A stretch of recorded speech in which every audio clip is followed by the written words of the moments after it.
Hi guys, and welcome back to my channel. If you are new here, welcome. I share what my kids eat in a day recipes that are not only kid friendly but also adult approved. So let's get started. For breakfast, I am making banana split waffles. This sounds fancier than what it is. It's just waffles with banana and berries and whipped cream on top. You can use any waffle recipes that you like. As always, you will see the recipes to all of these meals in the description box below. Just a quick note though, for waffles I tend to use oil because I think it works better, but if you prefer butter, you can go ahead and use butter. I'm just going to let this batter sit for a while I finish cleaning up, and next you're just going to preheat your waffle maker, give it a quick spray, and you're going to cook your waffles per your waffle maker directions. The waffle recipe that I am sharing with you makes 4 huge Belgian waffles, and we actually had a little bit of leftovers. Once your waffles are done, you can keep them warm in an oven at 170 degrees Fahrenheit. I like to just let mine sit on a baking rack.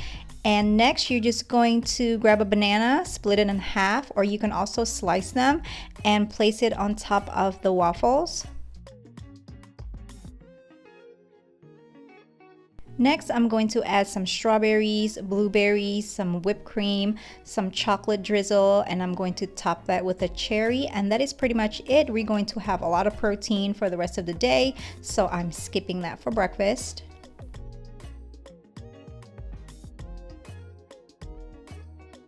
And here's their banana split waffles for breakfast. For their smoothies today, I am going to add about a cup of milk, 1 packet of frozen dragon fruit, 3/4 cups of frozen strawberries, a 1/2 cup of frozen pineapple, a 1/2 cup of frozen cauliflower, and 1 frozen banana. We're just going to blend this until smooth. Add more milk if necessary, about 1 tablespoon at a time.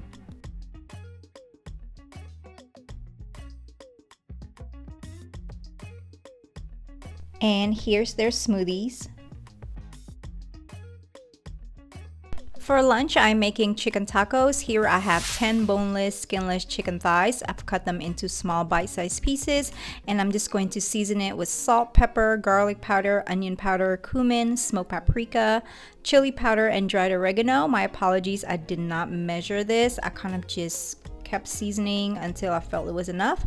And you can also use your preferred taco seasoning if you like. Toss this to combine, and you're just gonna let this sit while you make the salsa and some guac, or you can also refrigerate this.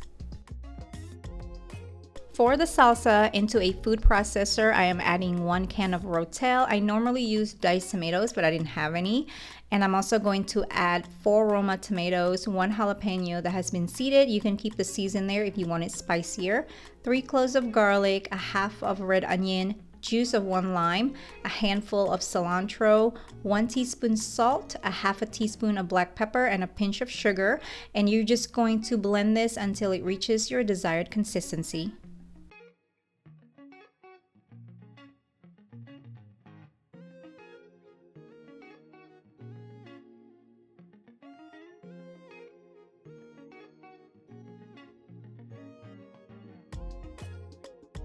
Make sure you give this a taste, and here I'm just going to add it into a bowl, cover it, and place it in the fridge. The longer this sits in the fridge, the better.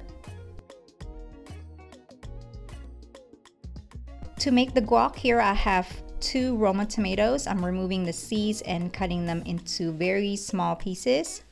Into a bowl or a mortar and pestle, you're going to add some onions, salt, cilantro, lime juice, and some garlic, and you're just going to mash this up together.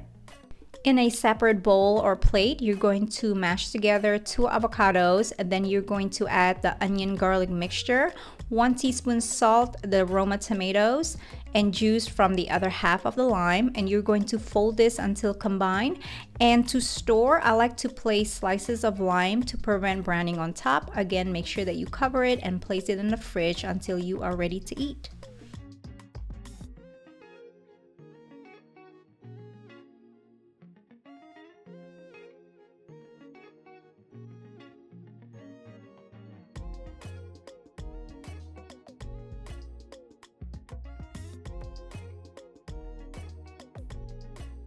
Alright, so now we are ready to make the chicken. Add a bit of oil into a pan and you're going to sear the chicken for about 5 to 6 minutes on each side. This depends on how large the size of your chicken is.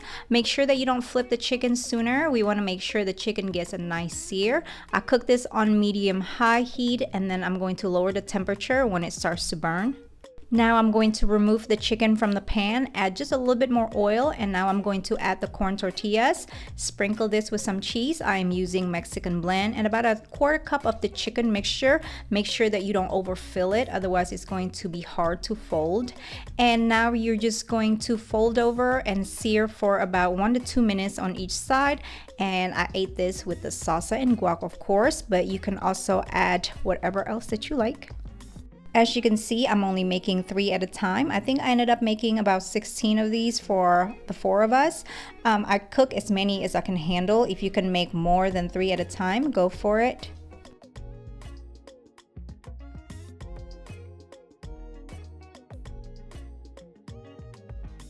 And now remove them from the pan and keep cooking the rest of your tacos. And here's our lunch for today. For dinner, I am making shrimp scampi with asparagus. I'm going to start by seasoning my shrimp with salt, pepper, garlic powder, and Old Bay, and just set this to the side. Next, I'm going to cook my spaghetti. Be sure to add a lot of salt into that water. In the meantime, I'm going to dice up a half of an onion and 6 cloves of garlic.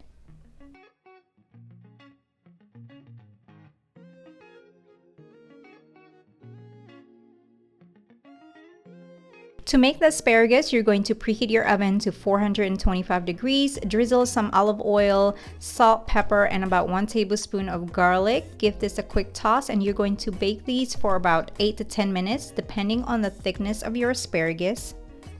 Oh, I forgot to mention earlier to make sure you save about a half a cup of the pasta water.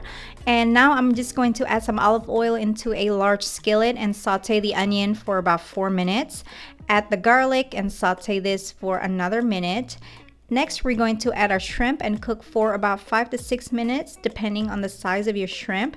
Add the broth or wine if you prefer using wine, and let this simmer for about a minute or 2. Next, you're going to add 4 tablespoons of butter, a lot of salt and pepper, and some lemon juice. I didn't add lemon juice to this because my 7-year-old doesn't like it. And then you're just going to add your spaghetti and toss to combine. And this is when you add your pasta water. Just add just enough until it reaches your desired consistency and how much sauce you want on there. Remove from heat and sprinkle with parsley and you are done. And this is our dinner with the asparagus on the side. So I made this dessert like right before lunch. I would prefer this cookies to be warm, but you know, I didn't have time to make it after dinner.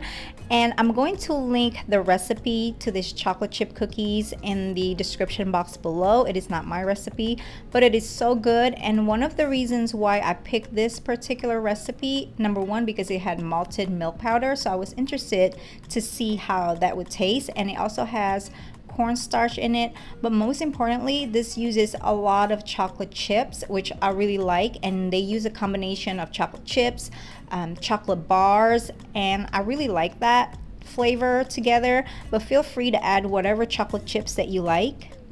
If you guys decide to use this recipe, please make sure that you read the direction for the baking instruction. He has a couple of pointers and I followed the instructions and these cookies came out good. I mean, by the way, look at the ratio between the chocolate and the cookie dough. It is perfect, and this is how I like my chocolate chips. Chocolate chips everywhere. Look at that, it's so beautiful. And that is it, guys. This was our dessert. Obviously this lasted a couple of days because there are a lot of cookies here, and I hope you guys have enjoyed this video. I will see you next time. Bye.